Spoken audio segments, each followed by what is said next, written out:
everyone, so today I'm going to be discussing safety plans in regards to suicidal thoughts and suicidal ideation, or just sort of being in any state of crisis basically. Before I sort of go into the video and I explain the safety plan example, I just want to say that anything that I talk about today is sort of opinion based. It doesn't mean it's essentially fact, and to be wary of that when I describe the safety plan template.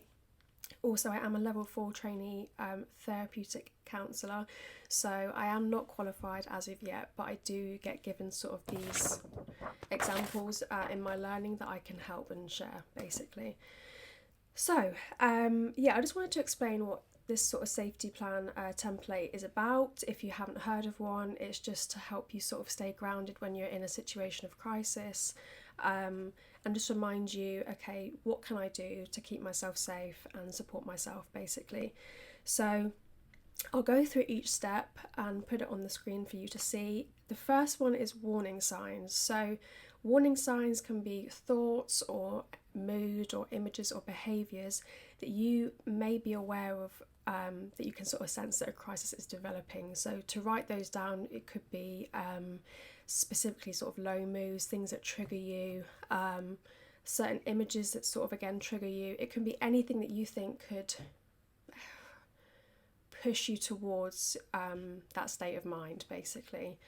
The second step is internal coping strategies. So these are coping strategies which don't require you to reach out to other people. They're things that you can do yourself. So relaxation techniques, physical activity. So example, if you enjoy walking, if you enjoy going for a run, enjoy the gym, yoga, meditation, sort of the list goes on. These safety plans are meant to be very individual.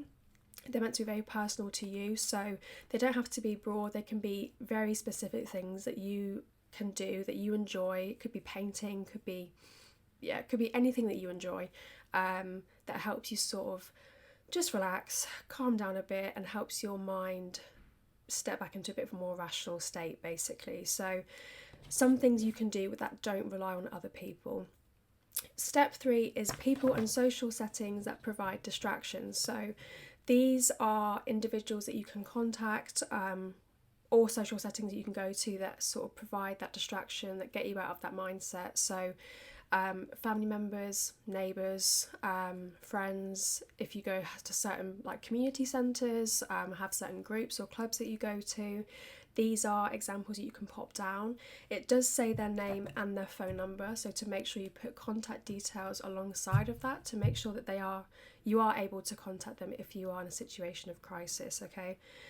Step 4 is people whom I can ask for help. So kind of similar to step 3, but except step 3 is a distraction, step 4 is actually asking for help. So people you can put down are, again, family, friends, neighbours, anyone that knows that you sort of have these situations, have these states of crisis that can actually help you and be there for you. So also putting down their contact details, making sure that you have that down there so that if you are in a state of crisis you can contact them. And step 5 is professionals or agencies I can contact during a crisis. So past that sort of family, friends, neighbours, professionals that you can actually contact, so like clinicians, psychologists, doctors, anyone that you can go to if you feel like you really need that urgent care and support. Also, an example is like Samaritans, so phoning them if you feel like you really are in an urgent situation. I think that, that's what's just on this sample safety plan, but I think you could also make it more personal to you in the sense of you could write 5 things down that you're grateful for, that you want to live for, that you enjoy day to day, 5 things you like about yourself. It just depends on what triggers you in your in those thoughts, in that state of crisis, and make it really personal to you. That is important. You don't want to sort of have a really broad safety plan and it doesn't really mean anything to you. So yeah, those are sort of the examples I have on here, but there are plenty online as well. So if you Google sort of safety plan or suicidal safety plan, it will come up with some examples. I know that Every Person Matters, they have one on their website, and also Samaritans, they're just 2 examples. I will put that in the description below so you can have a look, but yeah, just create your own, just make it individual, and it's just a really good way of keeping yourself grounded in states where you feel yourself getting a bit out of control.